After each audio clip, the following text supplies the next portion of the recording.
для женщин очень важно уметь слышать себя, уметь останавливаться, уметь из интуиции, спокойствия, любви к себе жить и проявляться в различных сферах жизни, и в отношениях, в том числе и в карьере. И вот астрология, вы меня все знаете, и многие знают как астролога ведического. Астрология, она удивительна тем, что имеет вот такой инструментарий жизненный, то есть погрузившись в который, мы можем увидеть все вот эти вот энергии. То есть астрология состоит из, гороскоп наш, натальная карта состоит из 12 домов гороскопа. Это все 12 сфер жизни. И вот каждую сферу жизни, 12, можно поделить на оси. Получается 6 осей. И получается, каждый дом гороскопа имеет в виду, получается, друг напротив друга, это какая-то определенная ось, и очень важно соблюдать баланс между этими сферами жизни. В натальной карте это ось называется. И это удивительно, когда мы открываем гороскоп и в натальной карте женщины видим, что где-то идет перекос в определенный дом гороскопа, где-то там перенасыщение планет, или очень сильно проявлена мужская энергия, или какие-то планеты, которые вредят эту сферу жизни, тогда можно сказать, уже дать рекомендации, куда направить свою энергию, куда направить свои силы, чтобы проработать эту сферу жизни, улучшить. И поэтому очень важно соблюдать баланс между вот этими сферами жизни в астрологии, которые называются дома гороскопа. Вот, итак, начнем. Значит, первый дом гороскопа, он называется дом личности. То есть это я. Это осознание того, кто я вообще, кто я здесь, в этом мире, кто я, кем являюсь, в чем мои таланты, для чего я сюда родилась, какие у меня способности, чем я полезна этому миру. Какое у меня тело, потому что первый дом – это также тело, не только разум, это тело наше, это наше здоровье, это наша внешность, это все целостное вообще, вся целостная личность, которая касается, описывает нас. И, естественно, когда мы не понимаем вообще, что мы делаем в этом мире, для чего пришли, какие наши таланты, чем мы можем быть полезными, если мы не любим себя, если мы не заботимся о своем теле, о своем здоровье, то, естественно, большой перекос происходит в этой сфере жизни. Человек может заболевать начинать. И вот напротив дома гороскопа, дома личности, эта сфера, которая обозначает нас, стоит всегда все другие. То есть я и напротив все другие. Это и дом партнерства, и отношения с партнером противоположного пола, и также другие, все другие люди, которые обозначаются социумом.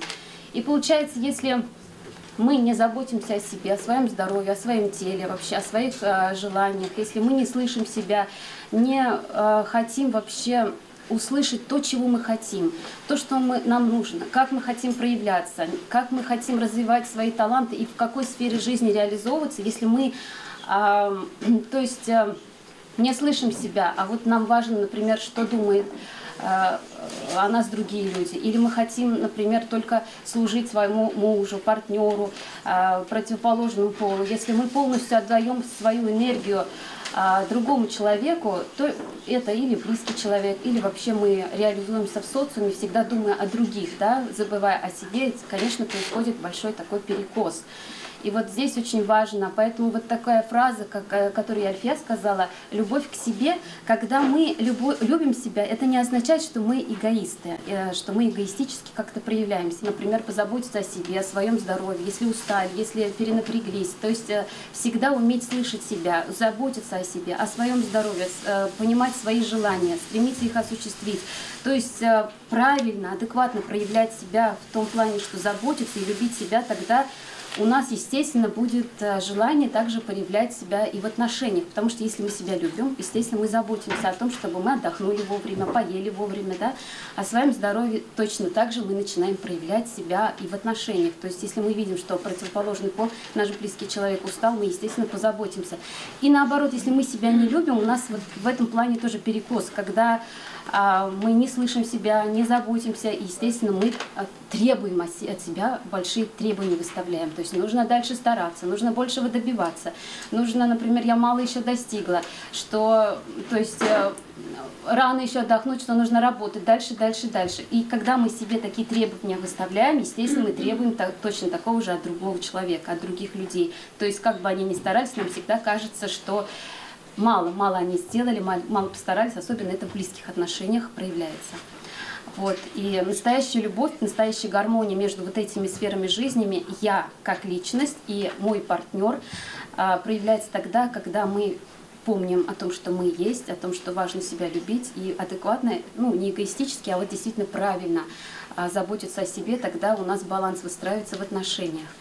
И, естественно, это очень важно, вот это вот соблюдать эту грань, не переходить. Дальше у нас по домам гороскопа, если идет, это второй дом гороскопа.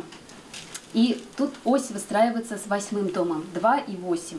Это такая, скажем так, конфликтная ось, потому что в гороскопе есть оси, которые дают напряжение, есть, которые дают конфликты, есть, которые дают способность выстраивать правильно, гармонично со временем. И вот 2, 8 это тоже непростая. Второй дом гороскопа – это про ресурсы, это про накопление, про финансы, про нашу речь, про умение заявлять о себе, про умение накапливать в себе ресурсы для себя, умение зарабатывать. Это про все вообще ресурсы, которые могут быть. А 8-й дом – это про кризис, это про то, что наоборот отдавать. То есть второй дом – это накапливать, а 8-й дом – отдавать. И вот здесь тоже важно, конечно, соблюдать баланс. Если мы, например, живем только ради себя, о том, чтобы побольше себе и заработать, и вообще все блага, да, собрать для себя, то, естественно, эти люди проявлять могут жадность, чтобы уже у них перекос происходит с тем, чтобы отдавать, поделиться, проявить какую-то благодарность. Здесь происходит перекос, и это тоже в отношениях часто проявляется и в близких, и вообще в семье, да, когда мы, в принципе, заботимся о тебе только, а какие-то ресурсы, блага накапливаем для себя. Здесь важно вот как раз соблюдать эту грань. Второй дом гороскопа – это не только про ресурсы, про финансовые какие-то блага, это также про речь, про наш голос. И вот я знаю, что у нас есть специалист Лилия, она как раз специалист по голосу, да, про то, чтобы как себя выражать свой голос, петь, говорить. То есть то, что внутри происходит, это пропевать. И вот очень важно, второй дом – это про голос, про речь, про пение, про вообще вокал. И здесь, если у нас происходит какой-то перекос, очень важно прокачать этот дом, проработать именно через голос. Это и ораторское мастерство, и вокал, и какие-то именно секции, кружки, благодаря которым можно заявлять о себе, можно выражать себя, говорить. Это или какие-то театральные кружки.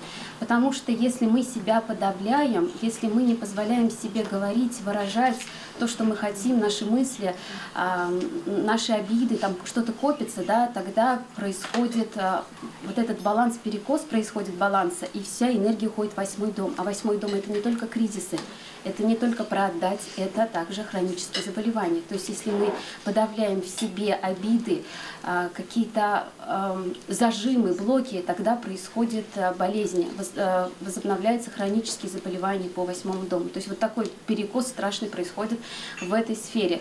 Поэтому очень важно собираться вот в женских кругах, рассказывать то, что происходит в жизни, делиться своим опытом, тем, что произошло, какие-то новости. Ну, то есть тут и поплакать можно, и посмеяться можно, и попеть можно. Это очень сильно прокачивает вот эту энергию 8-го дома, и тогда не бывает вот этого перекоса. 8-й дом также это про как раз вот умение кризисы, выходить из кризисных каких-то ситуаций. То есть если мы, например, второй дом, так как это про выражение себя, это про речь, это также про то, что мы хотим заявлять о себе. Вот, например, человек имеет какие-то способности, если он обучился, имеет такие достаточно глубокие, интересные знания, но боится проявить себя в этом мире, заявить о том, что он знает. У него страхи, то есть перекос произошел в 8-й дом, да, и человек боится проявить себя, заявить о себе, поделиться своими знаниями. И вот тогда как раз происходит то, что человек опять какие-то хронические заболевания возникают, потому что внутри себя копятся вот эти все обиды. Человек хочет, например, смотрит на других, которые проявляются, все-таки не боятся, идут в страх и проявляются, да, тогда у нас, например, копится вот это желание. Мы тоже хотим, обычно триггерят нас именно те состояния, те ситуации, которые, например, мы сами способны это сделать, но по каким-то причинам боимся. Например, кто-то проявляется, запел, пусть еще некрасиво, но не боится, он это делает. Или, например, какой-то курс закончил, начинает рассказывать, делиться об этом. И мы смотрим на это, нам тоже хочется, но мы...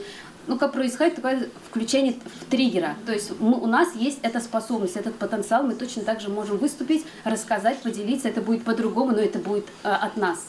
То есть, получается, мы выражаем себя. Но у нас получается страх. Опять вот этот вот блок происходит, и человек уходит в кризисное состояние, какие-то хронические заболевания могут быть, или просто агрессия, или что-то вот в состоянии именно с телом происходит, потому что все вот как раз уходит перекос в 8-й дом. Поэтому здесь тоже очень важно соблюдать баланс. Если у вас есть желание рассказать, поделиться, выступить, спеть, это нельзя в себе держать, это нужно проявлять в любом случае. Правильно ведь говорю?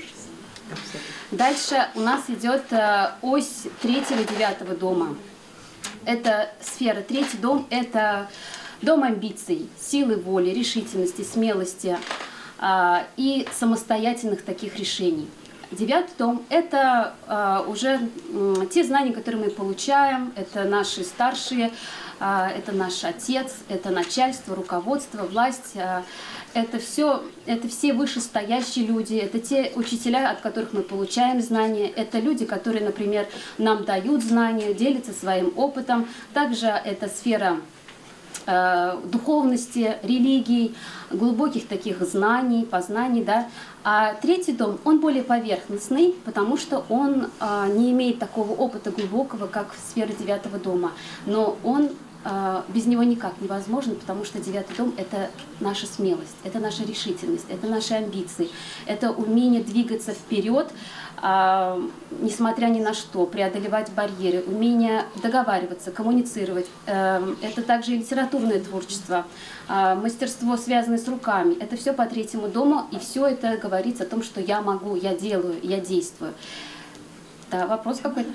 Это же ведический, да? Это ведическая астрология, я, да, по ней рассказываю. И вот, например, 3-й дом в каком-то знаке.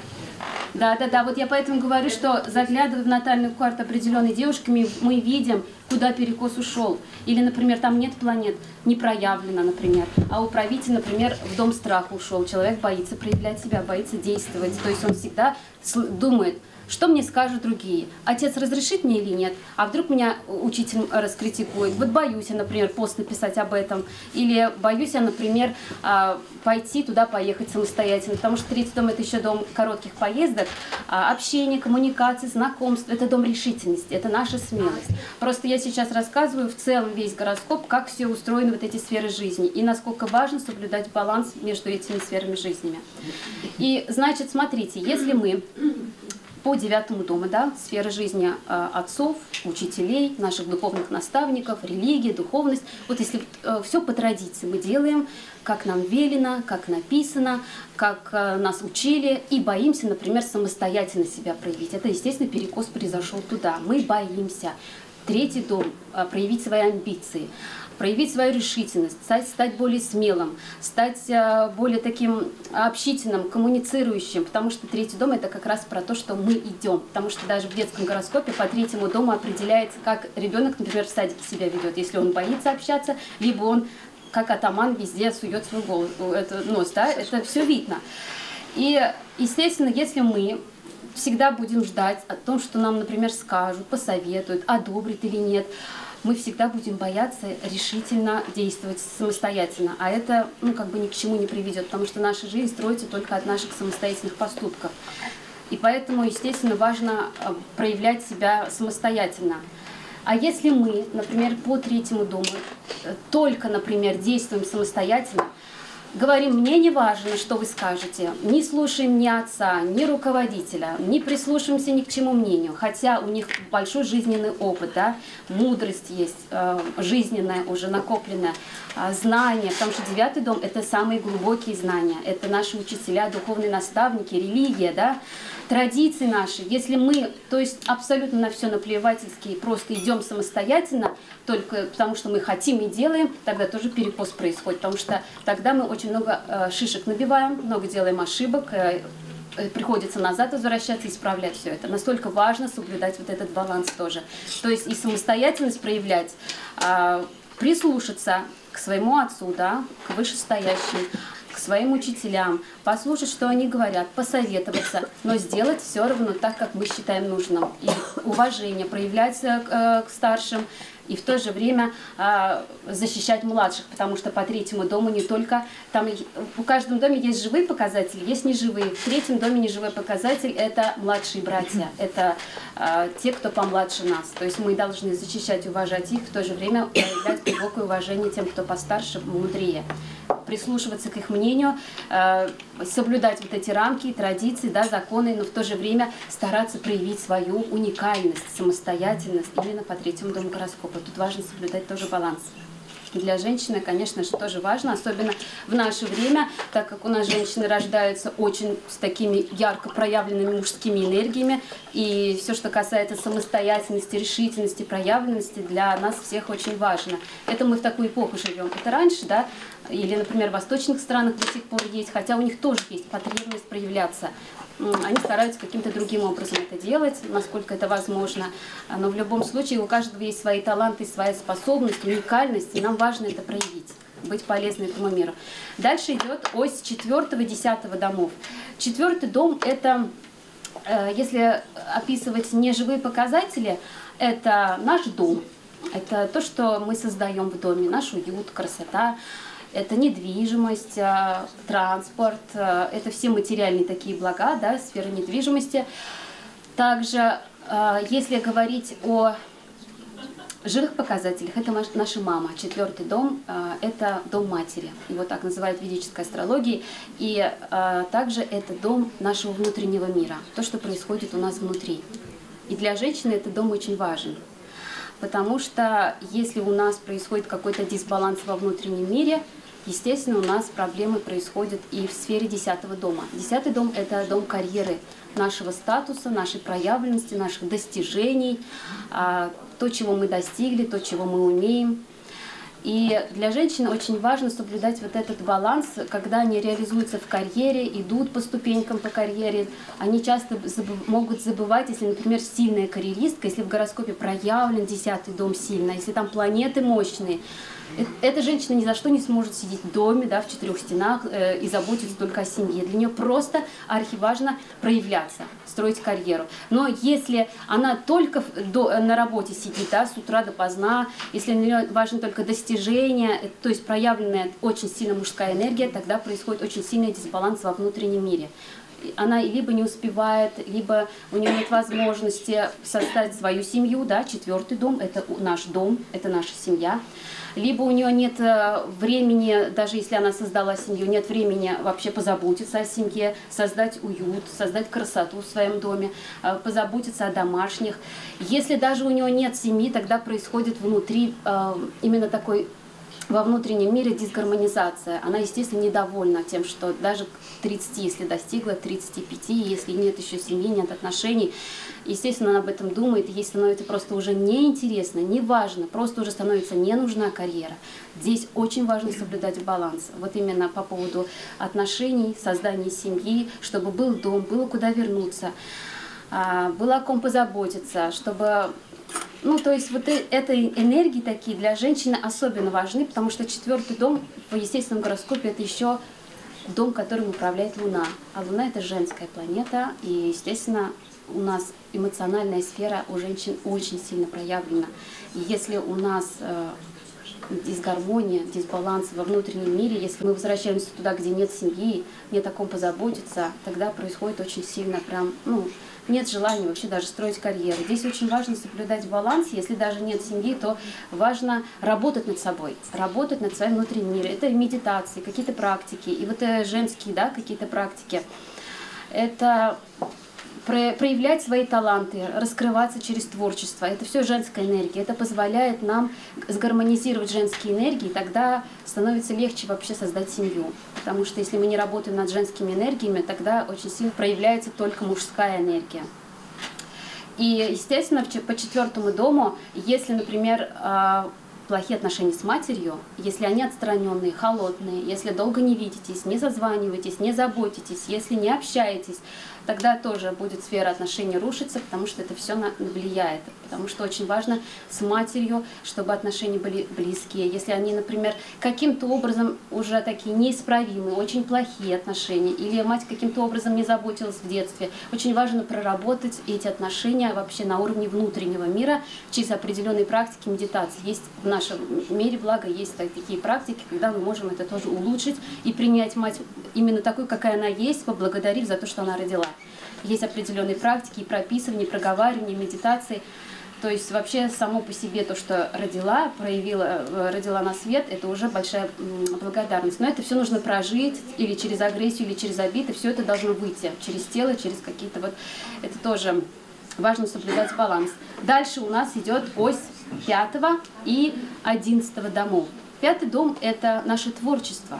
Это то, чем мы занимаемся, проявляемся, чем наше хобби, где мы, например, хотим проявляться. Кто-то рисует, кто-то танцует, кто-то поет. Это любое творчество, которое нас вдохновляет, потому что и также 5-й дом – это знания. То есть те знания, которые мы получили, институт, который закончили, повышение квалификации, курсы какие-то, например, или 2-й высшее. Это наш опыт, это те знания, которые мы получили и продолжаем получать, вкладывая в них, потому что 5-й дом – это еще и дом инвестиций. Согласитесь, чтобы пройти какой-то курс, мы должны оплатить деньги, это мы вкладываем свои знания.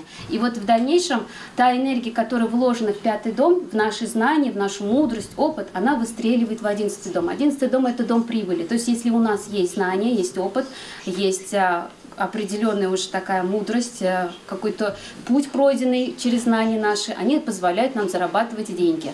Но если мы получаем знания, да, и, например, опять же, боимся через 2-й дом проявлять себя, что-то нас держит, какой-то страх, боязнь критики, осуждения, да, со стороны, мы просто держим в себе эти знания. Тогда у нас проявляется негативная энергия. Мы, во-первых, не можем масштабировать эти знания, потому что проявить себя – это значит заявить, это на масштаб выйти, да, рассказать, написать – это тоже в масштаб.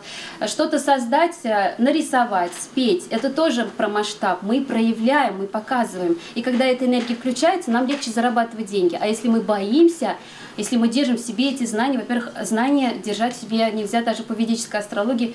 По ведической традиции есть такой миф, когда знания настолько важно передавать, что знания, они там, в мифах, они оживляются. Мифы, они живые.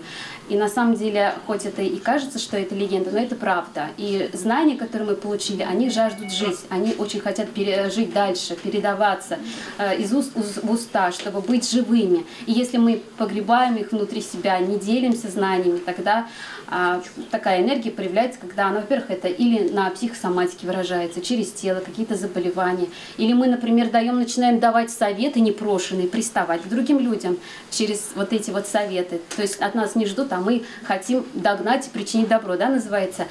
То есть настолько важно те знания, которые есть, та мудрость, которая у нас уже накоплена, мы в нее вложили, надо это делиться. Или писать, кто-то может сразу выступать, говорить, это очень важно. И вот когда мы вложили знания в свой опыт, и мы начинаем проявляться, нам легче включается энергия 11-го дома. 11-й дом – это дом наиболее больших денег, это потому что связано с масштабом, с коллективом, с группами. Это умение создавать, работать в коллективах, в группах, да, создавать что-то для всеобщего блага, потому что это энергия Водолея. Сейчас мы, кстати, вошли в эпоху, в эру Водолея, вы многие, наверное, слышали про это. Это про коллективизм, про умение работать в группе, в команде, не в одиночку уже это время прошло, нам важно теперь уже те знания, которые мы получили, да, по Сатурну, который вот 3 года подряд Сатурн находился в Козероге, это вот как раз пандемия, ограничения нас в 4 стенах, невозможность вылезти куда-то, поехать куда-то. Это как раз ограничение было создано нам для того, чтобы мы поработали над собой, получили знания, обучились, получили вот именно, выросли вот именно как специалисты. То есть мы, для того, чтобы мы поняли вообще, кто мы, для чего мы вообще учимся, для чего живем, в чем мои таланты, в чем моя уникальность, где я могу проявляться. Для этого все вот эти 3 года была такая энергия, когда мы должны были работать над собой. А сейчас уже то время настало, когда Сатурн перешел в январе в Водолея, 2,5 года он будет там находиться, это время коллективизма. То, что мы учили, то, что мы получали, копили, да, накапливали за последние 3 года, теперь уже пора выносить уже в коллектив, делиться этими знаниями, проявлять эти способности, таланты в работе, в профессии своей и уже для всеобщего блага, чтобы большего достичь, какие-то проекты создать, какие-то стартапы запустить, новые какие-то идеи свои осуществить, но желательно именно в коллективе, в группе. И тут уже получается как бы легче идет в группе, в коллективе, именно такая энергия сейчас проявлена.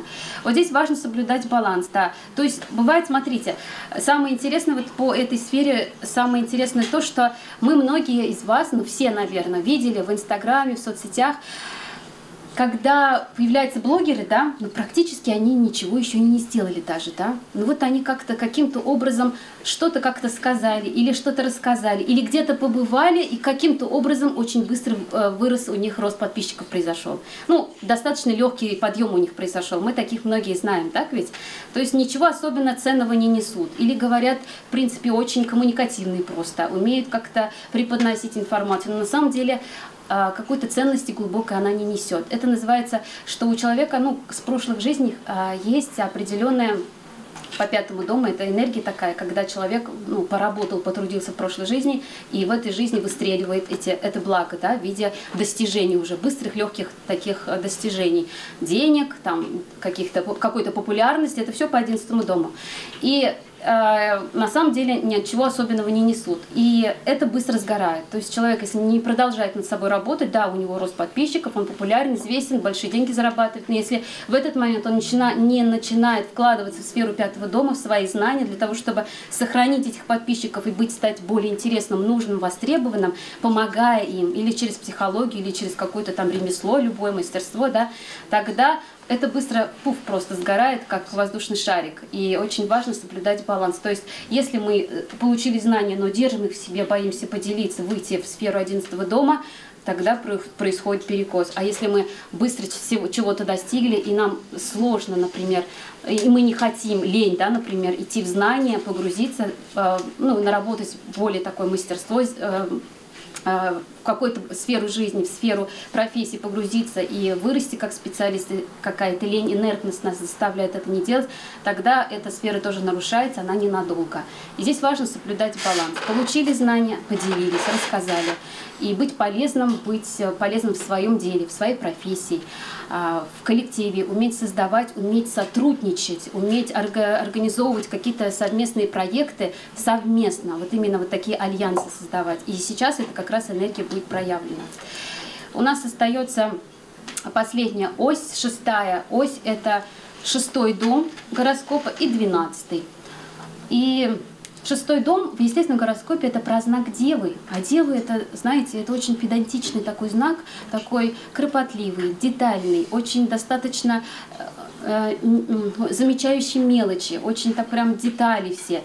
Это очень трудолюбивые, очень прям настолько скрупулезные люди, они настолько старательные. И вот туда же, в сферу 6-го дома, помимо вот олицетворения знака Дев, входит вообще понятие трудоголизма, работоспособности, тяжелого труда, старательность, труд, вот именно постоянно или ежедневные хлопоты, заботы, вот то, что у нас повседневный труд, вот эта вот рутина, кропотливость, да, и когда вот мы переходим только в энергию 6-го дома, ежедневно кропотливым трудом, таким детальным работам. Если мы повседневно работаем, трудимся, и вот уходим в этот трудоголизм, что вот олицетворяет энергию Девы, да, знака Девы, тогда у нас могут появляться какие-то тоже заболевания, потому что 6-й дом – это не только дом труда, служения, и 6-й дом также это сфера услуг,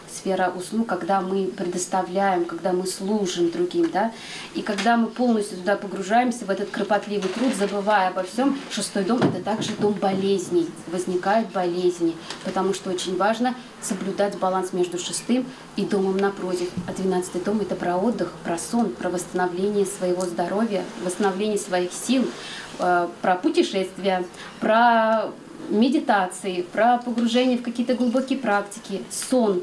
Это 12-й дом, это вообще знак рыб. А рыбы, вы сами знаете, это прям постоянно куда-то улетают, где-то витают, о чем-то мечтают, фантазируют. Это вот такие мир грез. И мы, конечно, не можем уйти только туда, в мир грез, да, только фантазировать, ничего не делать. Важно соблюдать баланс, особенно для женщин. Если, например, что-то сделали, например, убрались во всей квартире, помыли пол, вытерли пыль, да, дать передышку, отдохнуть, восстановиться, попить чай, поесть или прогуляться. Дальше по плану какие-то другие дела. То есть это нужно чередовать, чтобы была гармония между сферой 6-го дома и 12-го. Обязательно высыпаться, заботиться о себе. Для женщин это особенно важно, потому что как в выходной у нас там целый список, что нужно сделать, да, успеть.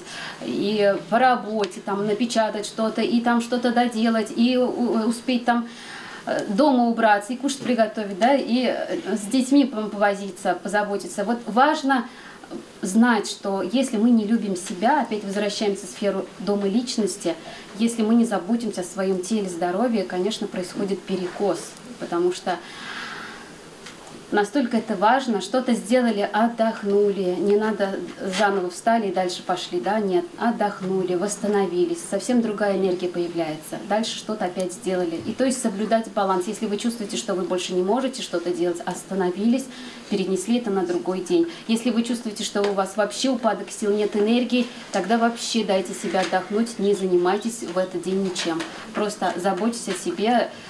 Прогулки обязательно по 12-му дому, это прогулки, нахождение у воды, свежий воздух. Это даже минимум общения, потому что общение, согласитесь, тоже энергию забирает. Общение, взаимодействие с людьми – это больше одиночество, это нахождение в своих мыслях, каких-то медитаций. Это не только сесть и смотреть в одну точку. Медитация – это ходить, например, по прогулкам, в лес ходить, да, посидеть у воды – это тоже медитация. Послушать там птиц, пение птиц, журчание там воды, послушать кузнечиков, это все про медитацию. Вот то, что вам нравится, выбираем. Для кого-то это чтение книг, медитативное состояние не уходит, тоже на природе, например. То есть, если вы чувствуете, что сегодня вы не можете что-то сделать, обязательно дайте себе отдохнуть. Вот очень важно соблюдать баланс между этими сферами. Вот таким образом, астрология – это вообще про нашу жизнь. Это не что-то там такое заоблачное, магическое, непонятное. Даже если кто-то из вас никогда не соприкасался с астрологией, это реальные жизненные инструменты, которые позволяют нам вообще проработать, понять, что у меня сейчас происходит, почему у меня так. А, например, в своем гороскопе знаешь, где у тебя там перекос. Ага, все, опять началось, значит, знаешь уже, куда надо смотреть и как прорабатывать.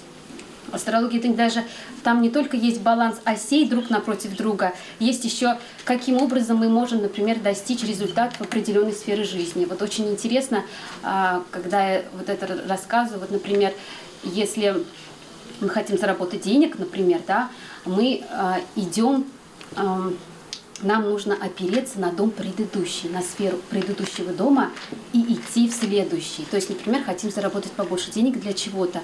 Мы возвращаемся назад и упор делаем на себя, на свою личность, на то, что я умею делать. И идем в 3-й дом. Нашу решительность, смелость проявляемся.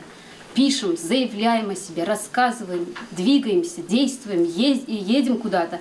То есть, чтобы нам сделать что-то по определенному дому гороскопу, где мы стоим, нужно опереться на предыдущий и шагать в следующий. Например, в 4-м доме, если мы хотим,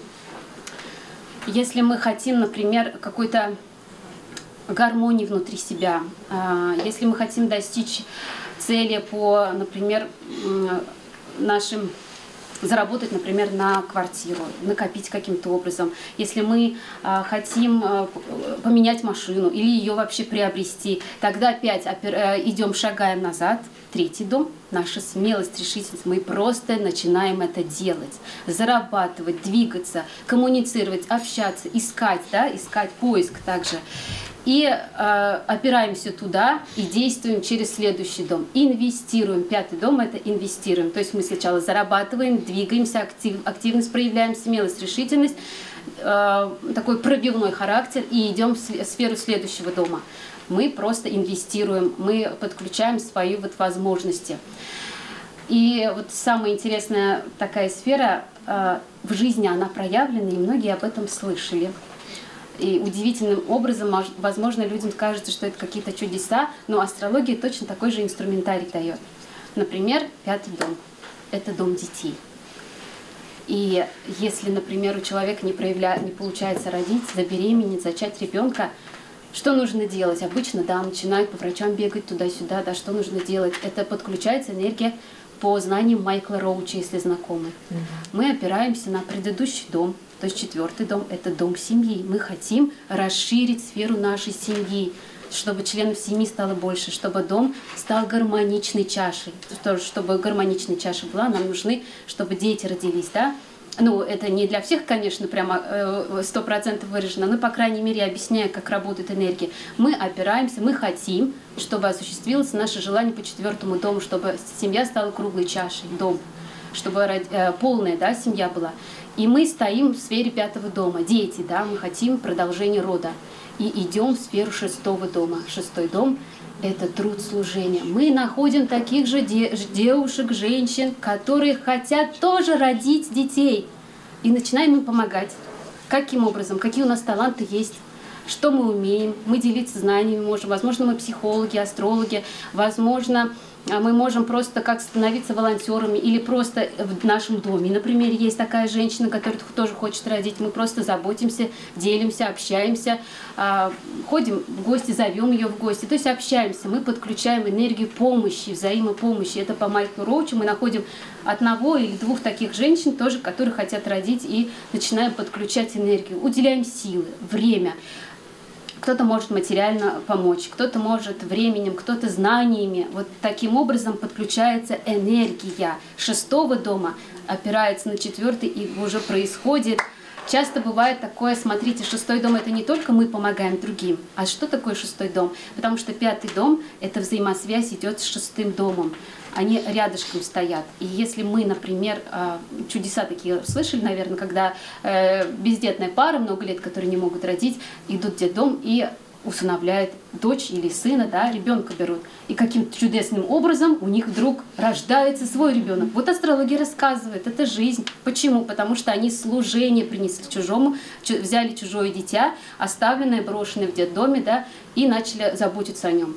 Кормить, поить, одевать, заботиться, проявлять любовь, подключили энергию шестого дома служения и родили сами ребенка, зачали удачным образом. И каждый дом вот так вот объясняется в астрологии, он удивительный, это инструменты, которые мы можем использовать в повседневной жизни, поэтому это то, что мы проживаем каждый день, и вообще это замечательный инструмент, который, в принципе, я изучаю, продолжаю изучать на протяжении уже 4 лет, консультировать людей, и, конечно же, буду рада помочь вам, если у вас какие-то вопросы ко мне возникнут, или даже будет желание записаться на консультацию. Я надеюсь, вам было интересно и полезно. Вот таким образом.